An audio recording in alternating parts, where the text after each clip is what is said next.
One of the forefathers of the burgeoning artificial intelligence revolution is sounding the alarm. AI could lead to the end of the human race as we know it. Sam Altman, CEO of Open A.I and Chat-GPT, is among the tech leaders issuing the urgent warning this week. It's not the first time Altman voiced his concerns. Here's what he said at a Senate judiciary hearing last month. My worst fears are that we, the field, the technology, the industry, cause significant harm to the world. If this technology goes wrong, it can go quite wrong, and we want to be vocal about that. This uncharted territory for AI is colliding with what could be one of the most pivotal presidential elections in decades. AI-generated political ads and deepfakes are already making rounds on social media platforms that are already struggling to clamp down on misinformation. Here's an example of a deepfake that Donald Trump Jr. retweeted. Now, please note, we're going to emphasize this. This is an artificial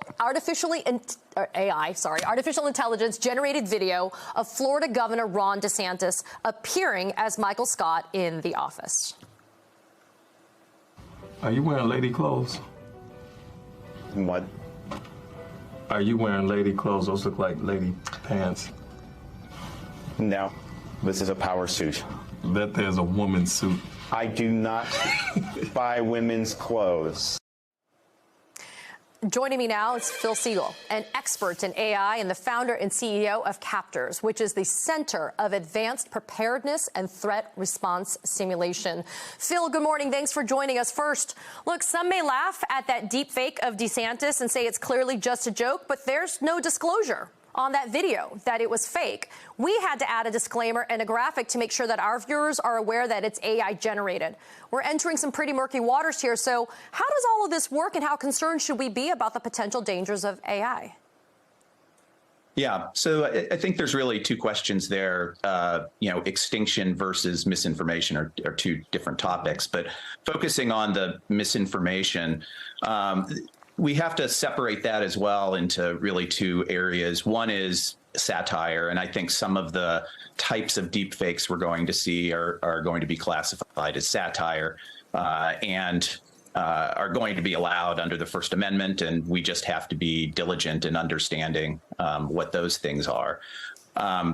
However, there are going to be some very malignant types of things. I'd point to the issue we had earlier this week where there was a fire at the Pentagon deepfake put out on the internet that caused the markets to move. And, if it had not been outed very quickly by, reputable sources like, MSNBC, it could have caused some further damage beyond just, a short-term market blip.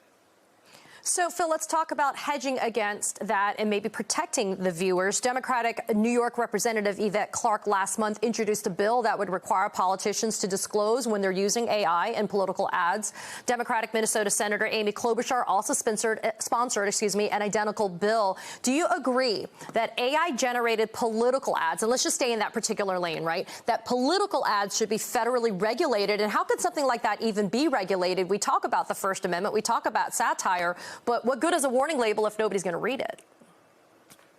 Yeah, that's a really good question. I agree that in a political situation, we make candidates say, I approve this message. I see no reason why we shouldn't ask them to say that this has been generated by artificial intelligence. It's a good starting guardrail to put in place. I'm not sure, to your point, that everybody will notice that disclaimer and that it won't have negative impacts on some people's beliefs and voting patterns. But on the other hand, again, satire is allowed. It's a really fine line between satire and misinformation in these types of situations. But I think a warning label in either case is definitely warranted.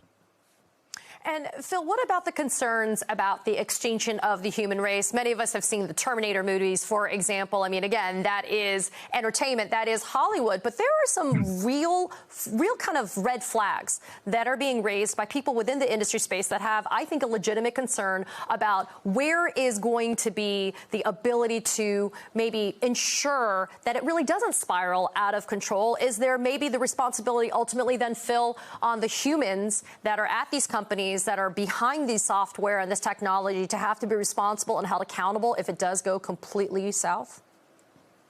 Yeah, we definitely need them to be held accountable, but we can't make them responsible. That is the bailiwick of politicians and our policies that we need to put in place. And I think it was not a bad thing for these AI experts to put out a warning.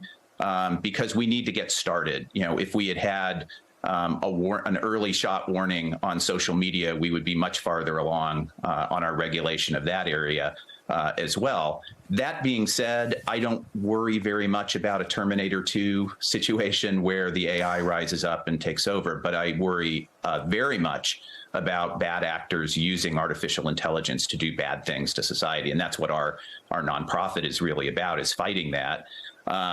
You know, I think there's really 4 areas that we have to really focus on. I'll just quickly mention. One is protecting our children. The second is making sure that our laws are hardened against AI. We can't have people using "my AI made me do it" as an excuse. The third is fairness in things like hiring, financial services, healthcare.